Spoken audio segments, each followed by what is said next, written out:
Credit card debt, yay! No, credit card debt is bad. And I don't care what you're telling yourself, like, oh, it's fine, I'll deal with it next month, or I'll wait until I get a pay rise, or a tax refund, or a bonus. You need to get out of credit card debt today, if not yesterday. Now, not only is credit card debt just financially stupid, it's actually energetically toxic. Most of us feel when we're in debt, deep down, if you peel back the layers, there are feelings of remorse, feelings of embarrassment, shame, and it just drains you of your energy and your resources. So we need to make a plan to get you out of credit card debt ASAP, and this is exactly what this video is going to be all about. And I can pretty much guarantee that most people who are in credit card debt can't even remember half the things that they bought on their card. And I'm going to guesstimate if you're in credit card debt, you've actually been in credit card debt for a while. You just haven't had one bad month. You've had a bad month and then it's kind of snowballed into the next month and the next month, and you've never quite got your hand back in control of that debt again. So let's stop that. Let's draw a line in the sand. Let's get you out of credit card debt ASAP and get you out of credit card debt for good. You're going to feel so much better. You're going to feel this weight off your shoulders, and it's a really valuable lesson for you to learn. Okay, let's waste no time, we'll get into it immediately.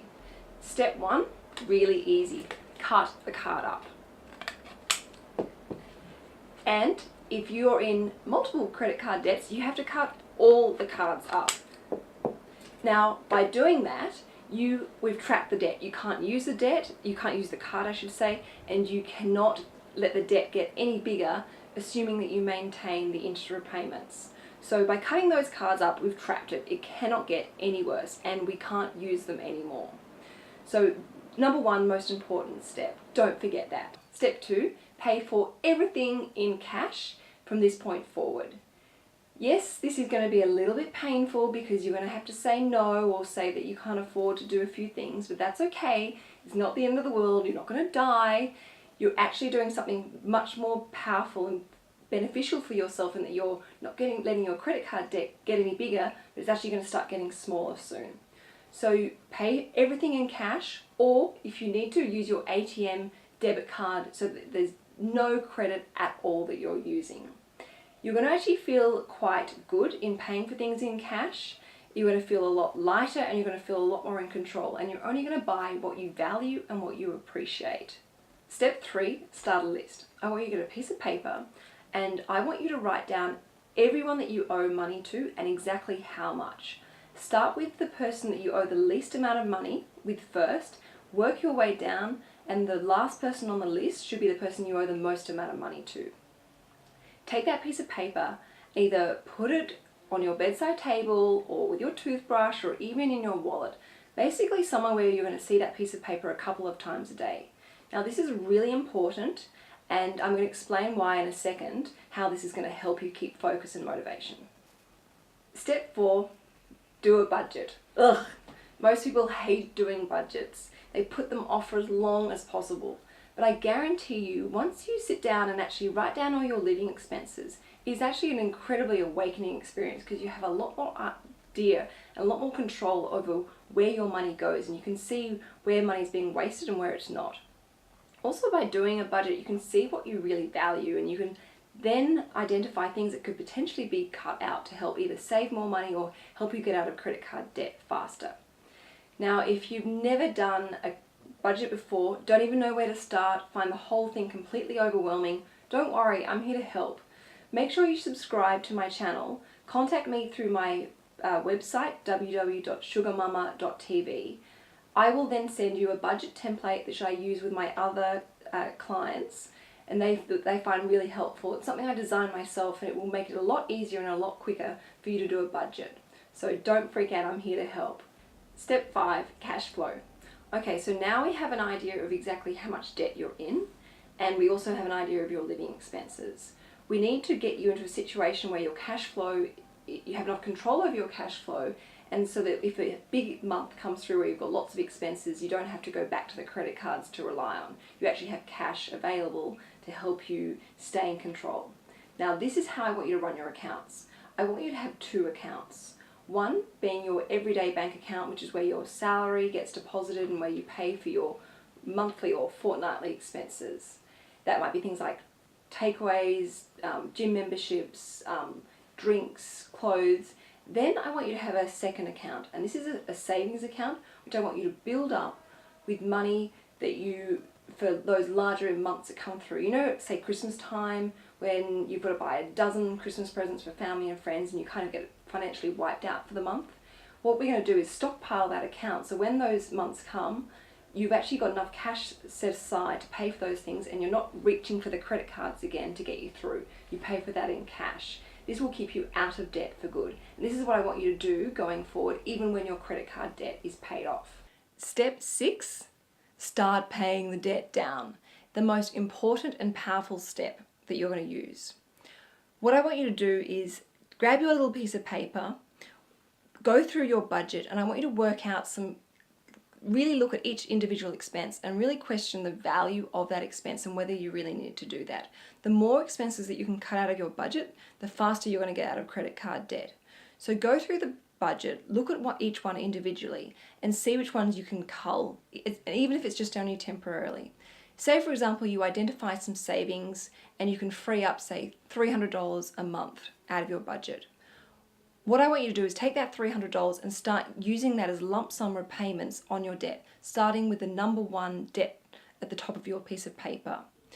You also need to, which is very important, make sure that you've set up minimum interest repayments on your other credit cards so that if there's any late fees, you don't get any sort of additional fees and fines for not focusing on paying those debts down, but just set them for the time being so that there's minimum debt repayment strategies in place. We will get to them, but we're going to start with the debt at the top of the list, which is the easiest one. So go through the budget, analyze what you can cull, and try and free up some cash flow, which you're then going to channel into reducing that credit card debt. This is really very personal. As I said before, the more you can cull, the quicker you're going to get out of debt and the quicker you can start manifesting savings and building up investments, which is really exciting. Okay, now a lot of you are probably wondering why I'm recommending this strategy of starting with the smallest debt first and going through to the biggest debt last, especially when all the banks say no, consolidate the debt or start with the loan that's got the highest amount of interest. What I've learned from experience in coaching people out of debt and working with building wealth is credit card debt, as I said, is very toxic, and it's actually quite hard to manage when you've got numerous debts, like juggling a ball. So if say you're juggling 7 balls, but then I take 1 ball out of the air and you're only juggling 6, it's going to be that little bit easier. So I need to try and help you get as many balls out of the air as quickly as possible. So by starting with the smallest debt first and focusing on that, we're quickly reducing the number of debts and making it easier. We're also building momentum and focus for you so that you actually continue to remain on this strategy and on this path of debt reduction, which is really important.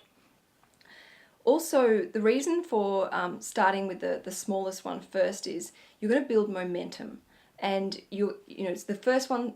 The smallest debt is going to be the first one off the list, and it will then free up your cash flow. So, for example, say I was owed $1,000 to the top person on my list, and I've been putting $200 in repayments towards that person. The moment that person I cross them off the list after I've given them their final payment, I then use that $200 per week or per month that I've been using to pay down that debt, and then channel that down to the second person on my list. So, and I continue to use that strategy until I work down the list until I'm completely debt free. Now, the other thing is some financial institutions will say consolidate this debt to a low interest credit card. Yes, mathematically and financially that makes sense on paper, but 9 out of 10 people from my personal experience don't change their habit system. So what happens is they have, say, 3 credit card debts to various credit card companies. They then consolidate those credit card debts with a new credit card over here, and they have a 1 year interest-free credit card payments where they transfer all the debt over to the new card. In the meantime, they kind of waltz around, not worrying, I should say, thinking, oh no, I've got a year before I start paying interest on that credit card. In the meantime, their habit system hasn't changed. They continue on shopping on the original credit cards, and a year's time, or 1 year later I should say, they are in twice as much credit card debt. They haven't made any repayments over here because they just have parked it out of their mind and out of their guilt. And they've now been using the credit cards and they've got back up to the same amount of credit card debt. But instead of being in $10,000 credit card debt, they're now in 20.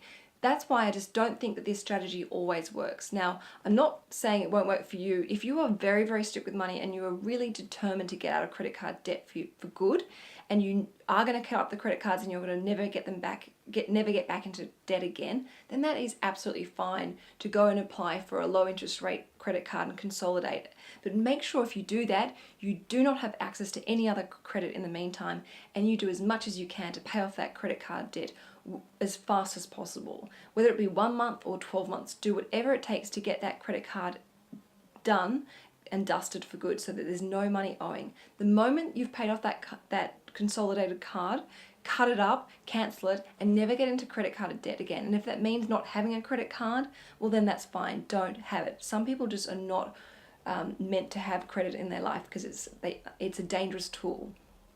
And I'm not saying that credit cards are bad. They definitely are a very, very powerful and very, very helpful tool, and I'll do a separate video on that at another time.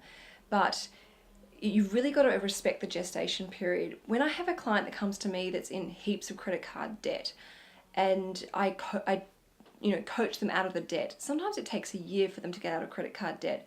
But I always stress you've got to respect the gestation period. The longer it takes you to get out of credit card debt, the bigger the lesson you needed to learn. And for those clients where it's taken a long time for them to get out of credit card debt, they will swear black and blue that they will never ever use a credit card ever again. And they really feel that they've learned their lesson because they now realize the amazing feeling of freedom and lightness and just control that comes from not having any debt at all. And they really appreciate and value that new world that I've opened them up to them. And they've learned a really good lesson, and they've learned it early in life, which is great for you as well. So if you're in debt, please make a decision now that you're going to get out of credit card debt, and you're going to get out of it starting today. Draw a line in the sand, make some goals, and do everything you can for your financial future. So that's it for this video. I hope it's helpful. If you have any questions, always add the comments in below. Don't forget you can follow me on Instagram at YouSugarMama, on Twitter, and like us on Facebook. I'll see you in the next video soon. Ciao for now.